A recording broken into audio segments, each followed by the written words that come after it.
Alright, hello everyone. Like I do this time of the year, we're going to review how the Major League Baseball season went. Now, last season, as many of you know, we only had 60 games due to the uncertainties of COVID-19. This year was easier to predict because we had the vaccines that came out back in December of last year. Obviously, now the boosters are coming, so we're guaranteed hopefully a full 162 next season, depending on how the Major League brats think they can negotiate their collective bargaining agreement, which I'm very worried as a fan that there's a possibility, because we saw last season what happened with the negotiating for last season. How do you think Major League Baseball and the Players Association are going to negotiate a collective bargaining agreement when they could barely even agree to play 60 games last season?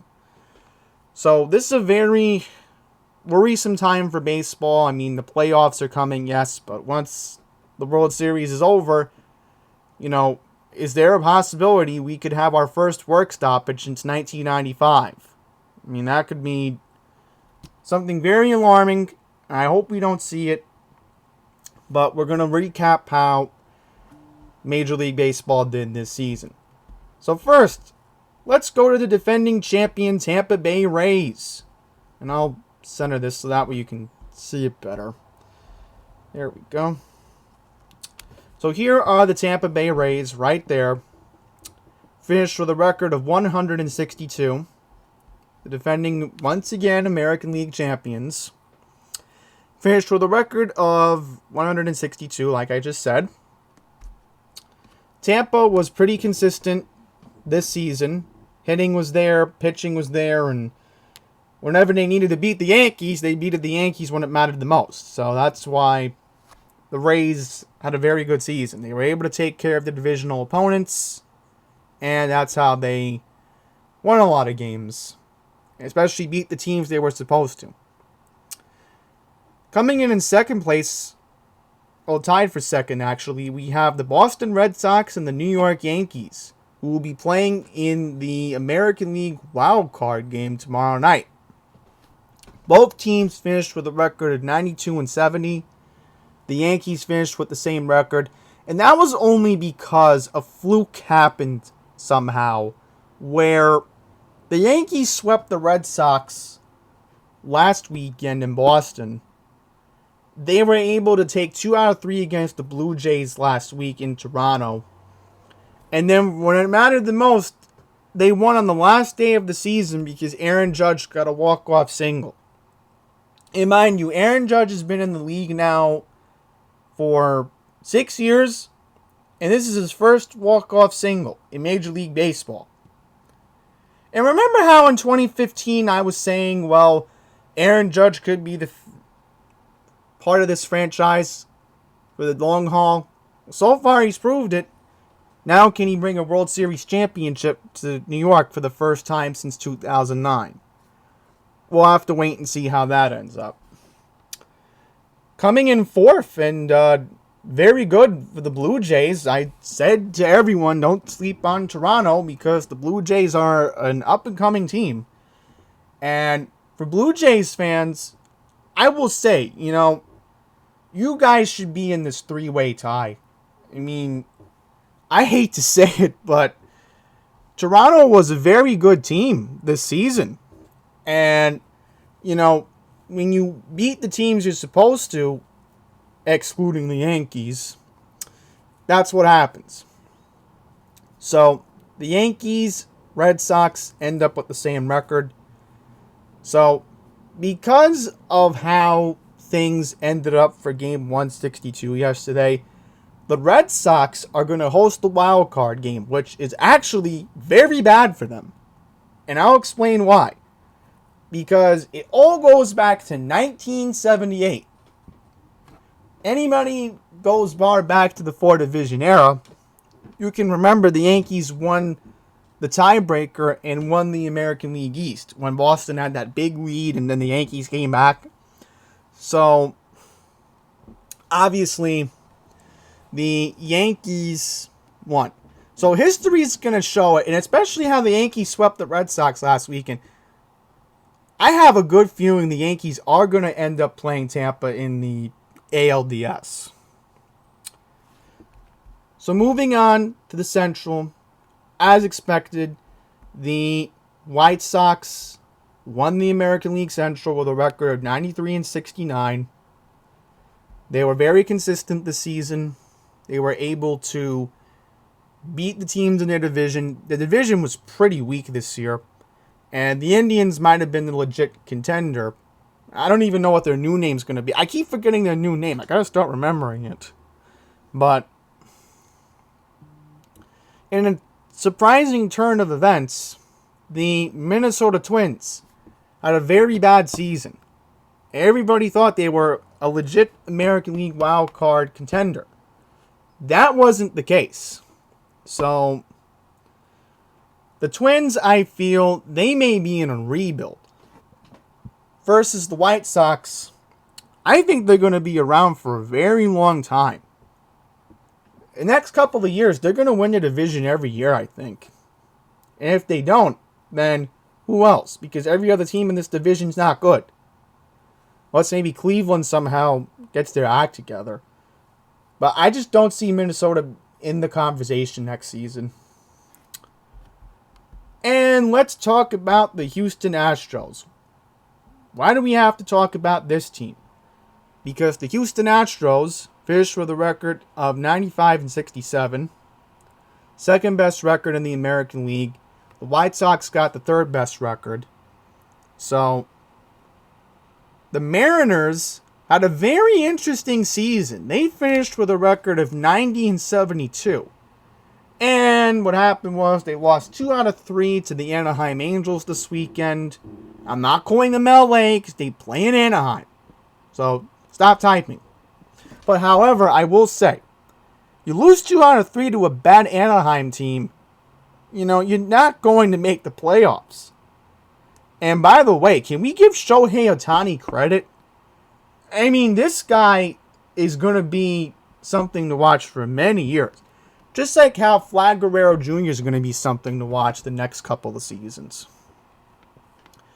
So I'm going to get to the National League East last for a reason. And you'll see why in a second. But let's move on to the Central. And let's discuss what happened to the Chicago Cubs. The Cubs had a very interesting first half. Then all of a sudden they collapsed. Then all of a sudden they traded away their main core from the 2016 team that won the World Series and broke the curse of the Billy Goat. The Cubs are now going to be facing a long rebuild for many years to come. The Reds, however, don't count them out just yet. I could see Cincinnati in the conversation next season, but 83-79 is not a bad record. You can build upon that. But I want to discuss the St. Louis Cardinals.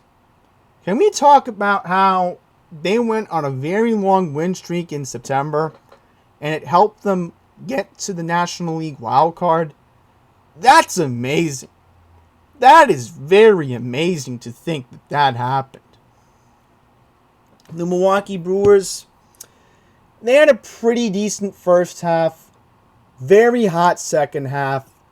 The Brewers, we'll see how they end up. But I'm telling you folks right now, if you don't get past the Dodgers or the Giants, you're not going to the World Series in the National League. Because let's talk about this division. First, let's discuss the San Francisco Giants and how they got here. Well, their pitching got back to their roots the way they used to when they won all those championships in the last decade. They have veteran hitters on their ball club that were very consistent this season. And that's how the Giants ended up here. The defending champion Dodgers kept their core. Still was consistent. They could have had a tie-breaking game tonight if the Giants had lost yesterday and the Dodgers won. So I would have loved to seen that, just to go back to the old Dodger-Giant rivalry. But there is a possibility if the Dodgers beat the Cardinals on Wednesday, we could see a Dodgers-Giants first-round matchup. So we'll have to wait and see how that ends up. But in the meantime, that's how everything played out.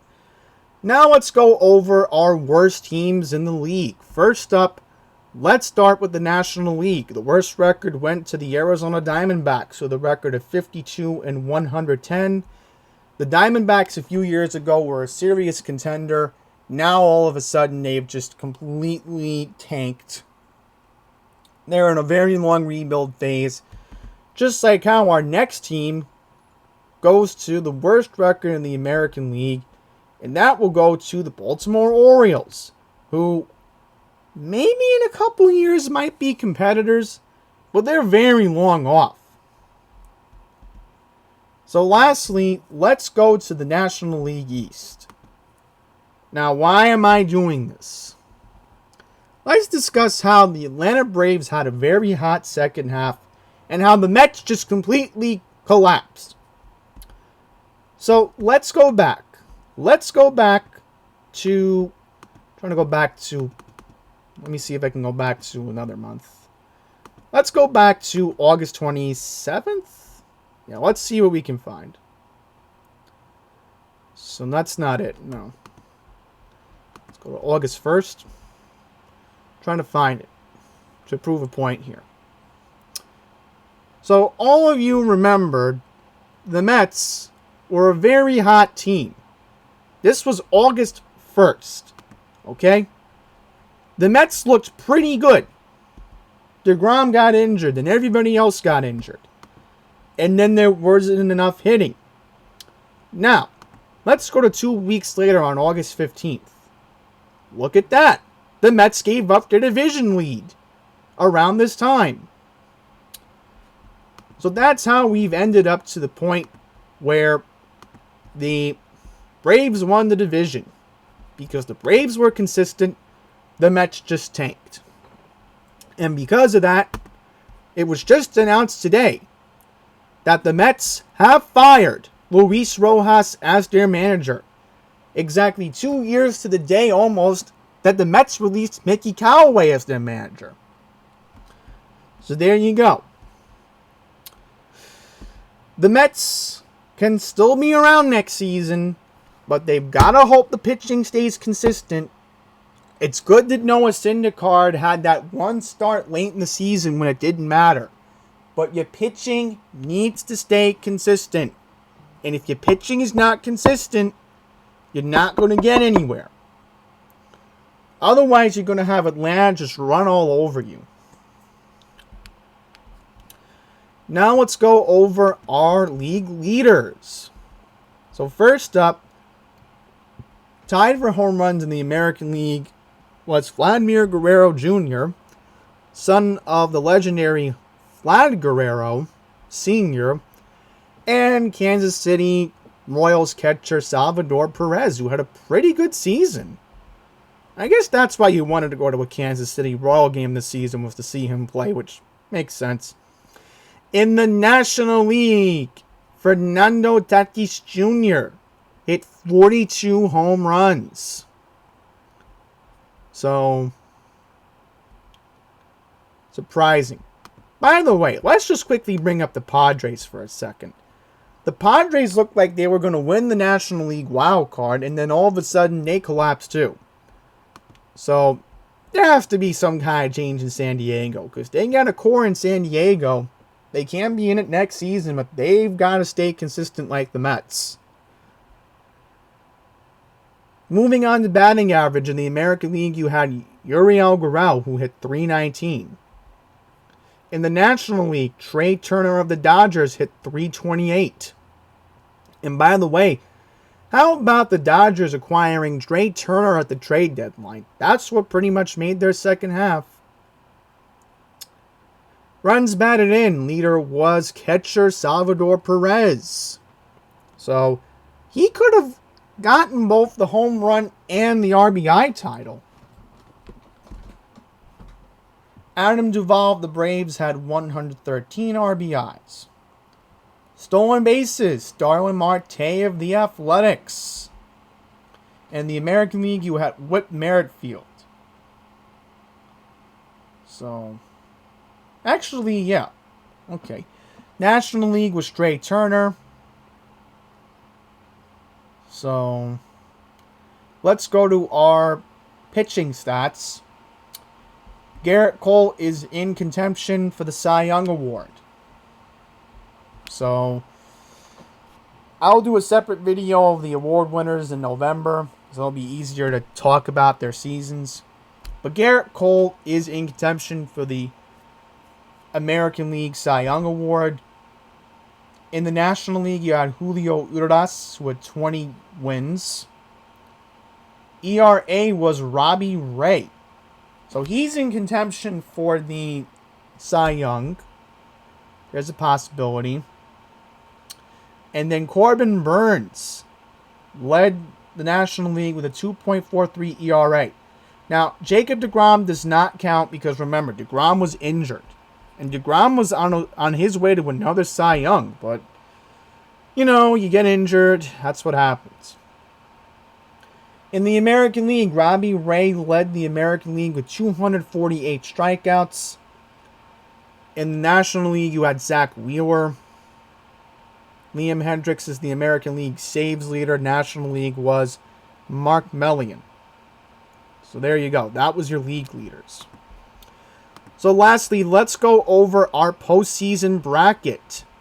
So, this is what we're facing. Let's talk about the wild cards per usual. In the wild card for the American League, the Boston Red Sox will be hosting the New York Yankees on Tuesday night, which is tomorrow. National League, Wednesday night, will be the Los Angeles Dodgers hosting the St. Louis Cardinals. Whoever wins Red Sox-Yankees will move on to play the Tampa Bay Rays. Whoever wins Dodgers-Cardinals will move on to play the San Francisco Giants. We know that the White Sox will be playing the Astros and the Braves will be playing the Brewers. So, this will be very interesting to see what happens, but I'm going to wrap up the video right now. So thank you all very much for watching. I will do a World Series recap when we get to that point. Or I'll just even do a quick recap of the postseason. So thank you all very much for watching, and until the next one, please take care.